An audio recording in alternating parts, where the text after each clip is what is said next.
तो आज मैं आपको स्वामी विवेकानंद जी के गुरु श्री रामकृष्ण परमहंस जी के जीवन काल से जुड़ी एक घटना सुनाने जा रहा हूँ। दोस्तों ये तो सब जानते ही हैं, श्री रामकृष्ण परमहंस जी कोई साधारण संत नहीं थे, इसीलिए उन्हें परमहंस की उपाधि मिली थी। परमहंस का अर्थ है वह सन्यासी जो ज्ञान की परम अवस्था तक पहुँच गया हो और जिसने सच्चिदानंद ब्रह्म मैं हूँ इसका पूर्ण रूप से अनुभव किया हो। दोस्तों परमहंस जी के जन्म से पहले ही इनके पिताजी के सपने में भगवान विष्णु जी आए और बोले, मैं तुम्हारे घर में आ रहा हूँ, एक लड़के के रूप में तुम्हारे यहाँ जन्म लूंगा। और इनके ही घर के पास एक भगवान शिव का मंदिर था और कहते हैं वहाँ से एक बिजली आई और इनके माताजी के गर्भ में चली गई। और फिर हुआ भी ऐसे ही, इनके घर एक लड़का हुआ जो आगे चल के माँ काली का बहुत बड़ा भक्त बना और इसीलिए कुछ लोग इन्हें भगवान का अवतार भी मानते हैं। दोस्तों इन्हीं परमहंस जी से एक बार इनके एक शिष्य ने पूछ लिया था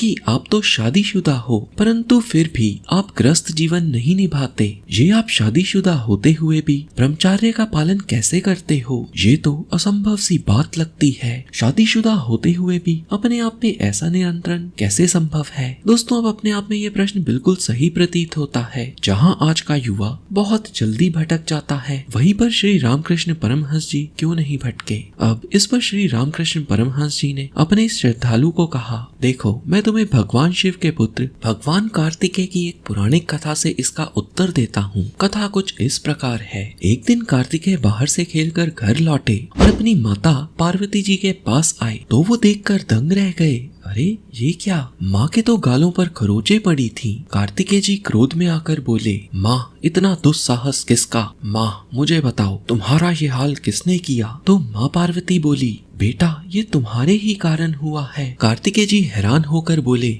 माँ क्या कह रही हो? मैं तो घर से बाहर खेल रहा था और मैं तो तुम्हारे साथ ऐसा कुछ करने की सपने में भी नहीं सोच सकता। तो माँ पार्वती ने कहा, अच्छा तो बताओ, तुम बाहर एक बिल्ली के साथ खेल रहे थे तो तुमने ऐसे ही किसी बात पे बिल्ली को खेल खेल में अपने नाखूनों से खरोंच नहीं दिया था और तुमने देखा भी बिल्ली पूरी तरह से लहूलुहान हो गई है। कार्तिकेय बोले, हाँ नोचा तो था माँ, परंतु बिल्ली की खरोंच के निशान तुम्हारे मुँह पर कैसे? तो माँ पार्वती ने कहा, इस जगत में जितने भी नारी के रूप हैं वो सब मेरे ही स्वरूप हैं और यदि तुम इस जगत में किसी भी नारी को सताते हो तो मुझे ही सताते हो। अब कार्तिकेय जी समझ गए जगत की सभी नारियां उनकी माँ के ही समान हैं। कार्तिकेय जी ने प्रतिज्ञा ली कि वो कभी विवाह नहीं करेंगे। श्री रामकृष्ण परमहंस जी बताते हैं, बस कार्तिकेय जी के समान इस संसार की हर स्त्री मेरे लिए माँ समान है, क्योंकि मैं हर किसी में भगवान को देखता हूँ और इसीलिए अब मैं पूर्ण ब्रह्मचर्य का पालन करता हूँ।